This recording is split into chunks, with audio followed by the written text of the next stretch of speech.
Fala, povo vulcânico, alguns nem tanto, com certeza. Bom dia, boa tarde, boa noite, tudo bem? Continuando o nosso papo aqui então, já conversamos aí, já assistiram o videozinho que eu queria que vocês tivessem assistido. E agora nós continuamos, acabamos de fazer a aula 19, nessa aula 19 a gente falou sobre esse processo de formação do planeta, né?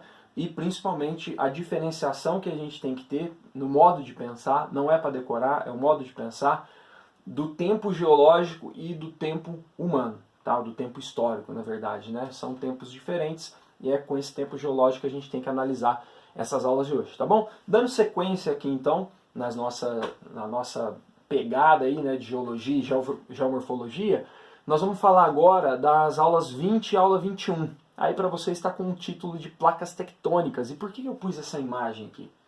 Vê se você consegue lembrar, se você tem alguma memória dessa imagem. Se olhar as plaquinhas fica um pouquinho mais fácil, né? Isso aqui aconteceu em 2011 no Japão. Isso aqui é um tsunami. Sabe aquela cena do tsunami que vem uma onda de 150 metros e do tamanho do Empire State? E, não é isso não. Isso aqui já é suficiente para matar e destruir tudo, tá? O que acontece é que você tem um processo, a gente vai descobrir isso hoje, algo que aconteceu no fundo, né, do mar, e aí desloca uma quantidade muito grande de água para o continente. Isso aqui é o comecinho da água entrando, bem no momento que a água está entrando, e milhares de pessoas vão morrer nesse processo aqui. É só esse entrar da água já é o suficiente para bagunçar tudo, energia, telefone, socorro, carro, trânsito, pedaços de coisa voando, gente morrendo, animais morrendo. Depois que a água vai embora, você ainda tem um processo muito ruim disso ainda. Se der tempo, a gente vai assistir um filme aqui, alguns de vocês já devem conhecer, que chama O Impossível, tá? De um outro evento que aconteceu em 2004, né? E depois a gente fala com calma disso, tá? Por que eu estou falando disso para falar disso? Obviamente essas coisas têm alguma coisa a ver com a outra, né? Então a gente vai tentar entender no fim dessa aula por que isso está acontecendo e por que os cientistas tentaram estudar o interior da Terra para entender eventos como esse, né? Você tem terremotos aí assolando a humanidade há muito tempo. Em 1755 um terremoto horroroso destruiu praticamente Lisboa. Então não é de hoje que isso acontece, só que o entendimento sobre esses processos é uma coisa muito recente, tá bom? Então vamos lá. Isso daqui que eu vou falar para vocês é novo, tá? Novo que eu digo assim, tem menos de um século, coisa de décadas. Então nós temos aqui a seguinte situação. Nós vamos tentar entender a estrutura da Terra, né? E como uma coisa, a Terra dentro dela, dentro do planeta, ele não é uma coisa uniforme.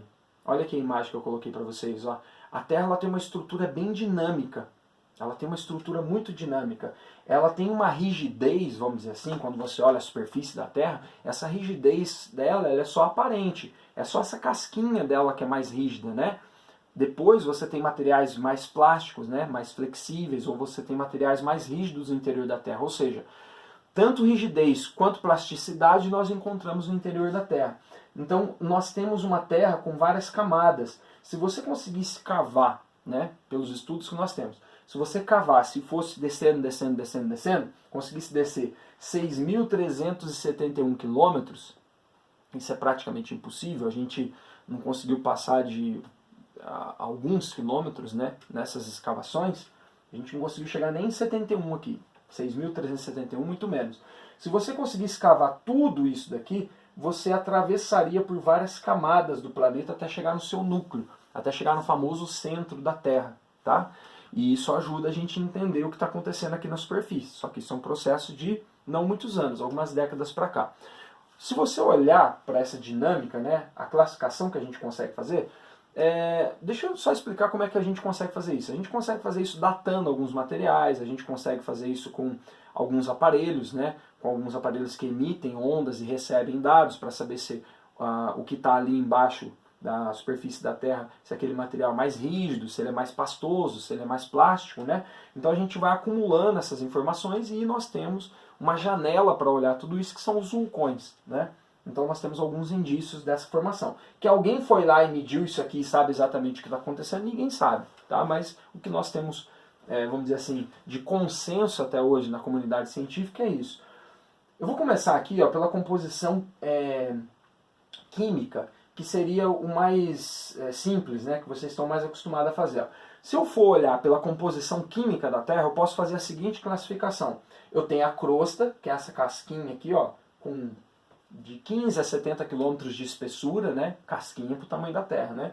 Eu tenho a crosta, que é uma parte bem rígida, então. Depois eu tenho um manto, que se divide entre manto superior e manto inferior. E depois eu tenho o núcleo. Então, núcleo, manto e crosta. Isso aqui foi o que você aprendeu lá no ensino fundamental. Essa é uma classificação química, pela composição química dos materiais que estão ali. A gente imagina que seja assim.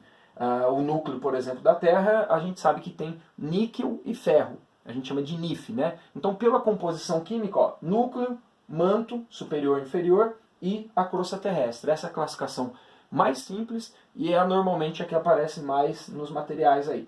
Mas tem uma classificação que tem alguns termos que vão aparecer às vezes, que é a partir da classificação física. Ou seja, aí eu já estou medindo qual a espessura do material mais rígido, ou material mais plástico, ou se tem material líquido, né, se tem material sólido e tal. Então, quando eu olho o comportamento físico, eu faço essa classificação, que é um pouquinho mais complicada. Aí você tem a camada superficial, que a gente chama de litosfera. Até não passa de 100 km de profundidade, né? Depois da litosfera, que é rígida, né, corresponde ao que seria ali uma parte da crosta, depois da litosfera você tem a astenosfera, que seria uma camada intermediária.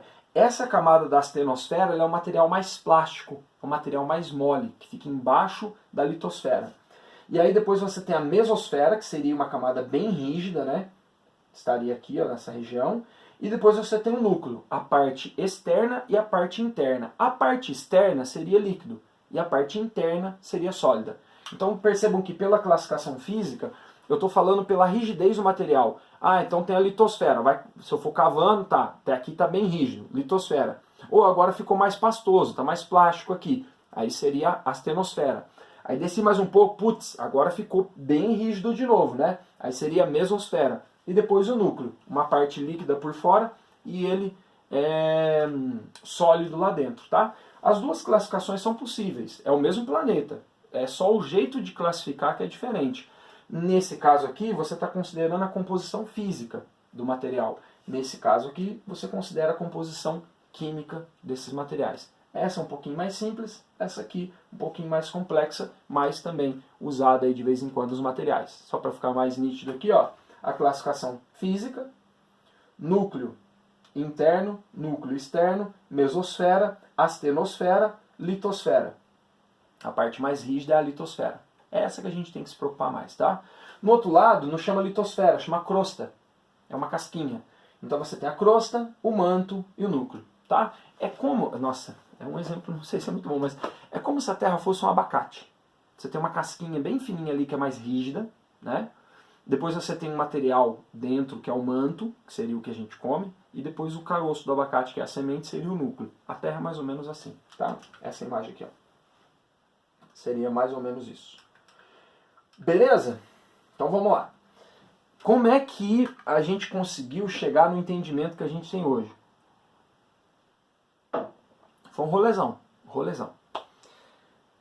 Desde do século XVI, por que eu falo século XVI? Porque foi quando houve a descoberta da América, do Novo Mundo. Alguns cartógrafos ali, já naquele momento, começaram a reparar que existia uma similaridade na costa ocidental da América com a costa oriental da África, como se fosse um quebra-cabeça. Isso lá no século XVI a galera achava estranho. Então, pô, né? Se você trouxer a América aqui, ó, montando o mapa, você já percebe. Se não fosse o Oceano Atlântico, ó, esses dois encaixariam, como se fossem duas peças de um quebra-cabeça. Isso sempre intrigou as pessoas, mas ninguém conseguia explicar. Até que, no começo do século XX, 1915, um climatologista, um estudioso alemão, o Alfred Wegener, ele vai desenvolver a seguinte teoria. Ele faz um estudo mostrando que a composição de algumas rochas, de alguns minerais aqui no litoral da América do Sul, batiam perfeitamente com a composição do material também achado aqui na África. E também você tinha algumas plantas ou fósseis, né, de plantas e animais que existiam nesse lugar e nesse lugar. Tem aqui, por exemplo, em Rio Claro, aqui no interior de São Paulo, 100 km do litoral, um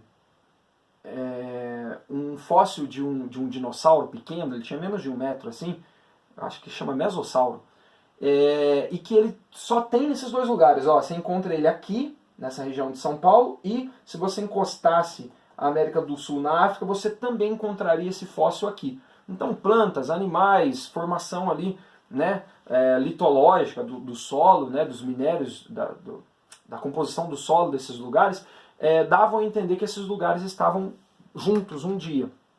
E ninguém sabia explicar isso. Aí ele vai escrever, né, uma teoria, e a teoria dele fica conhecida como teoria da deriva continental. Ele vai dizer o seguinte, ó, houve um momento em que todos esses continentes estavam juntos, formando uma Pangeia. Geia é terra, né? Pan, toda a terra. Formando um grande continente, então. E conforme o tempo foi passando, esse continente foi se separando. O Gondwana, né, que seria aqui a Antártida, a Austrália, a África e a Índia, né, e a América do Sul, e teria se separado da parte norte, né, da Pangeia, e teria dado um movimento aqui, ó, seria a Laurásia, né, depois vai se separando os continentes, isso com milhões de anos, tá, gente? Aí isso eu uso o recurso agora do tempo geológico, né? Há mais de 200 milhões de anos atrás começou um processo de separação que configura os continentes como eles são hoje. Então ele vai lá e diz, ó, eu tenho evidências de que a América do Sul, por exemplo, estaria grudada ali na África, a Índia também, por aí vai. Só que tem um problema, né? Quando ele faz isso, a comunidade científica quer saber, né? Quer que ele explique como é que é essa deriva. Esse aí é o Alfred, ó. Porque assim, tá, tudo bem, faz sentido. Mas o que está fazendo isso? Como que os continentes estão boiando, então? E aí eles flutuam? Não é. A galera já conhecia ali os litorais, sabia que isso era bem consolidado. Então assim, os continentes não estão boiando. E aí ele não sabia explicar como que isso acontecia. Devido, lógico, à tecnologia que ele tinha na época, a escassez de recursos e tal, ele não soube explicar o motor disso. O que está fazendo isso acontecer? O que está fazendo os continentes se movimentarem, né? E aí ele morreu em 1930 e morreu sem conseguir comprovar a teoria continental. Na verdade ele foi bastante escrachado, porque na época ele foi até meio zoado, porque ele não conseguiu... Não que ele não conseguiu provar, mas a ideia dele fala, tá, beleza, faz sentido, mas e aí, como é que você vai... Por que isso acontece? Ah, então, porque eu estou tentando descobrir. Ele fala, então não me enche o saco, a hora que você descobrir, você fala. Só que guarda aí que a ideia dele vai ser importante pra gente. O que ele vai dizer é o seguinte, aí eu acho que agora eu vou usar um vídeo com vocês que é mais fácil.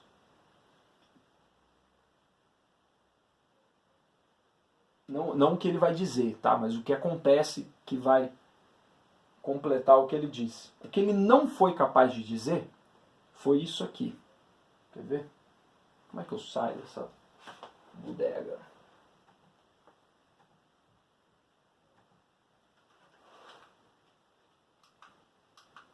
Espera aí que vai, gente.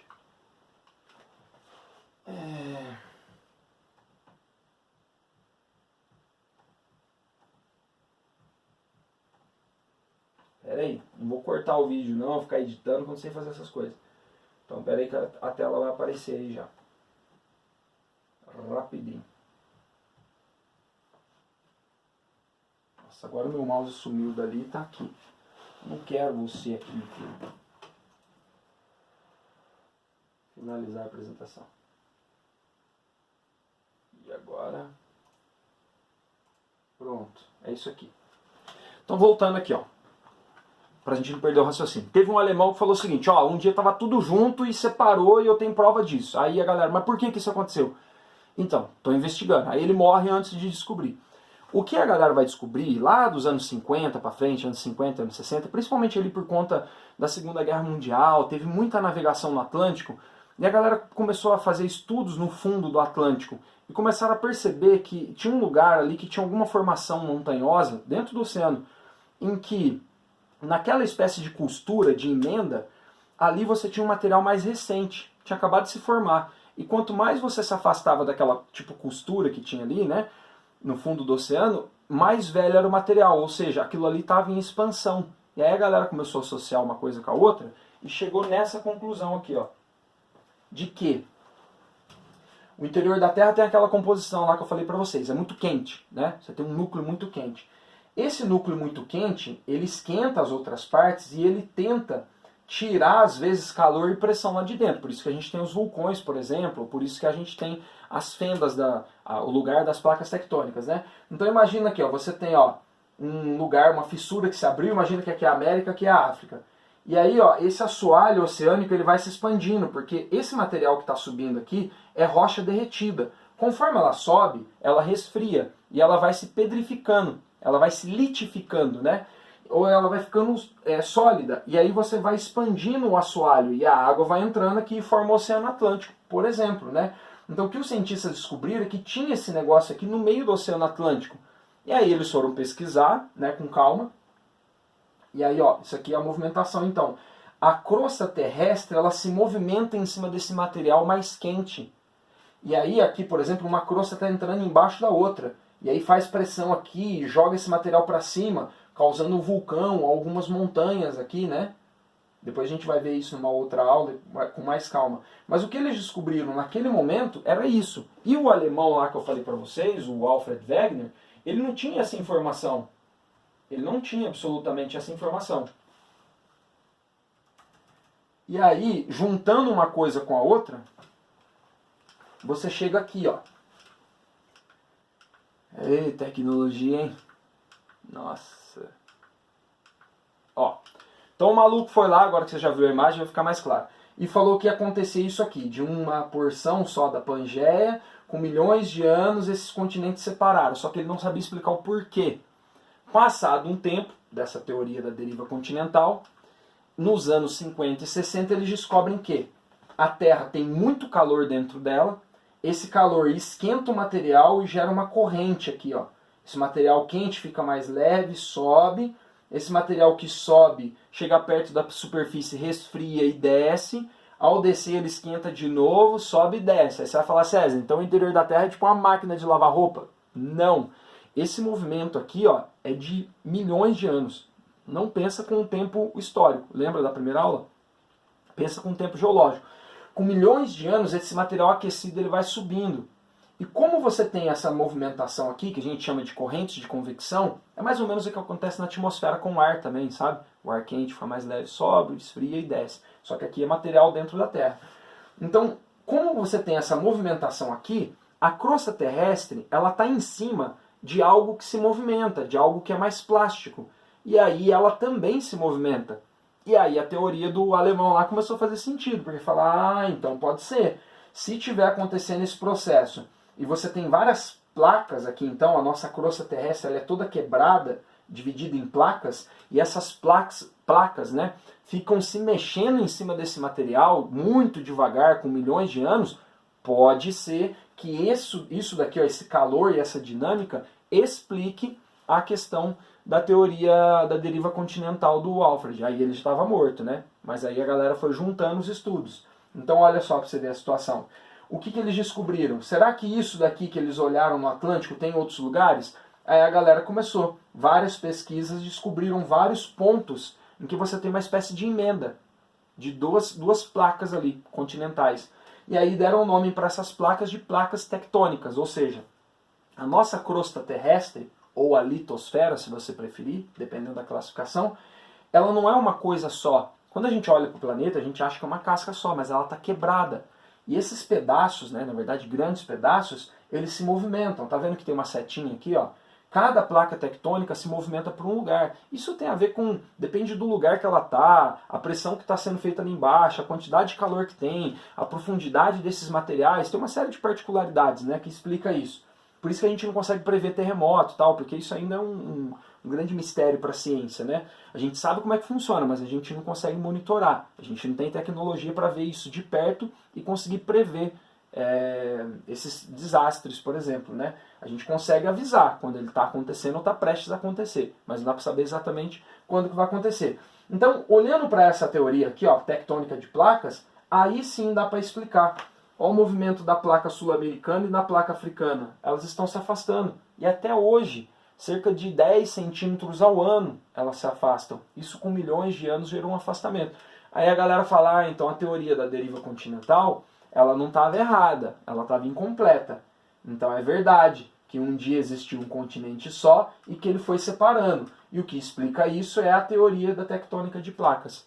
É essa movimentação que o planeta tem aqui. Agora, esse aqui, por exemplo, esse maluco, ele está mergulhando entre as placas. É lógico que isso é um processo bem profundo, tá, gente? Às vezes você consegue ver alguma coisinha na superfície, mas o grosso mesmo está acontecendo lá embaixo.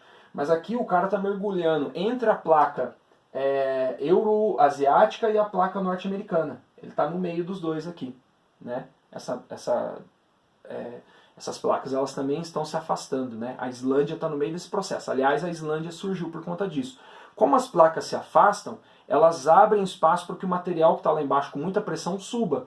E como ele está no fundo do oceano, esse material quente que sobe, essa rocha derretida que sobe, na superfície ou no fundo do mar, ele vira rocha, pedrificada, se solidifica, né? E aí você aumenta o fundo do assoalho oceânico. Então por isso que os lugares estão se afastando até hoje. Esses movimentos das placas tectônicas, tem 3 movimentos que elas podem fazer. Você tem um movimento transformante, ou que a gente chama de lateral, ou seja, quando 2 placas tectônicas fazem assim uma na outra, mas isso, gente, tudo com tempo geológico, tá? Não é que você vai lá e na falha de San Andreas, lá na Califórnia, vai ver o negócio fazendo assim, não. É um movimento muito lento, geológico, mas ele é muito forte, porque você está movimentando grandes estruturas. Uma hora esse negócio enrosca, acumula muita energia e destrava. Aí você tem um grande terremoto. É o que eles estão esperando, por exemplo, lá na costa oeste dos Estados Unidos, né? Tem um filme muito ruim sobre isso. Então você tem esse movimento transformante. Esse aqui é perigoso, porque esse aqui acumula tensão e pode ter terremoto, pode ter tsunami. Onde tem esse movimento é bem perigoso. Aí você tem um movimento divergente. Esse é um pouco mais tranquilo, porque como as placas estão se afastando, o material aqui está sempre se renovando. Normalmente forma uma cadeia de montanhas aqui. Isso pode acontecer no fundo do... Normalmente acontece no fundo do oceano.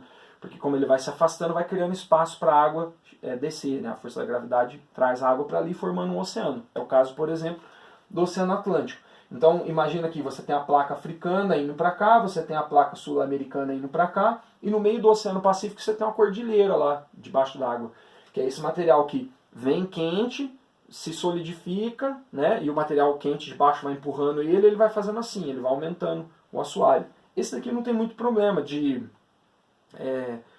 terremoto, tsunami, essas coisas, porque ele não está acumulando muita tensão, né? Na verdade, elas estão indo cada uma para um lado, e um novo relevo se forma ali no meio. Depois a gente vai falar com calma desses relevos e tal. Aqui é só para entender os movimentos mesmo. Agora, esse daqui também é perigoso, Esse aqui é um movimento convergente. É quando uma placa, essa aqui, por exemplo, imagina que essa seja a placa do Pacífico, por exemplo, entra debaixo da outra, e imagina que essa é a placa sul-americana. É exatamente isso que está acontecendo aqui na América do Sul. A placa do Pacífico, né, a placa de Nazca, na verdade, deixa eu mostrar para vocês. Essa aqui, a placa de Nazca, ela está entrando embaixo da placa sul-americana. Ela faz isso aqui, Quando ela faz isso, ela vai desestabilizar toda essa parte de baixo aqui, uma pressão enorme se acumula, e aí você tem um material que vai sendo liberado ali, então, como se fosse uma panela de pressão. E aí são os vulcões, por isso que essa região tem muitos vulcões. Nessa região acontece também um fenômeno, depois a gente vai ver melhor em relevo, que é o dobramento moderno, porque imagina o seguinte, você tem lá assim a superfície da Terra, uma placa do lado de cá, a outra do lado de cá, e uma vai empurrando a outra, né? Ela vai fazendo força assim. Então, esse relevo da região, ele vai fazendo isso aqui, ele vai subindo, ele faz assim, ele vai subindo e formando ele vai dobrando literalmente, né? Ele vai formando uma cadeia de montanhas. A cadeia que você tem ali é a Cordilheira dos Andes, né? Então esse movimento aqui também, ele tem alguns entraves, ele enrosca, ele acumula tensão, treme bastante. Vocês podem ver que direto tem notícia de terremoto e tal. Então onde tem movimento transformante e convergente, o negócio é feio, é perigoso. Por exemplo, nessa região aqui, que a gente chama de círculo de fogo, ou anel de fogo, cara, você tem muitos movimentos transformantes ou laterais, né, e convergentes. Agora, essa semana que você está assistindo o vídeo aí, nós tivemos uma grande erupção lá no Krakatoa, né, ali na Indonésia. Então essa região aqui tem muitos vulcões, a maior acúmulo de vulcões do planeta, e muitos terremotos também, uma região muito instável. E aí aqui tem o Japão, tem a costa oeste dos Estados Unidos, a região aqui do Chile, não só o Chile, mas o Peru ali também, a Oceania, esses lugares são muito estáveis e com várias ilhas vulcânicas e tal. Tudo bem? O que a gente viu aqui então? Nessas 3 aulas aí, tá? A gente vai conversar ao vivo aí agora, mas nós falamos sobre o tempo geológico, que é diferente do tempo histórico, do nosso tempo. É um tempo bem demorado, uma coisa que a gente quase não consegue imaginar, mas a gente está fazendo um esforço para entender. Nós falamos da deriva continental, né? Ou seja, aquela teoria do Alfred Wegener, que vai dizer que existiu uma Pangeia, e tem evidências geológicas disso, e que esses continentes se afastaram, mas ele não consegue completar essa teoria só décadas depois que a galera descobre pela dinâmica interna da Terra, descobrindo que a Terra não é estática e homogênea, ela é bem heterogênea e dinâmica, que esse movimento do interior da Terra faz a camada superficial se movimentar. E essa camada superficial está dividida em vários cacos, em várias placas tectônicas. Essas placas elas podem convergir, elas podem divergir ou elas podem se raspar nos 3 movimentos que eu mostrei para vocês. Tudo bem? Então, resumo. César, eu posso pensar então que daqui 100 milhões de anos o mapa mundi não vai ser igual ele é hoje? Sim, com certeza, absolutamente. Esses movimentos eles ainda estão acontecendo, coisas estão se formando, coisas estão se destruindo, coisas estão se afastando, coisas estão se aproximando, e o mapa mundi daqui 100 milhões de anos não vai ser igual esse que você conhece hoje. Mas até aí tudo bem, porque a gente não vai estar mais aqui, a gente já vai estar de férias. Tá bom? Beleza? Então vamos conversar aí, se alguém tiver alguma dúvida, me pergunta aí ao vivo que a gente troca uma ideia. Beleza? Muito obrigado a todos vocês, bom dia, boa tarde, boa noite, valeu!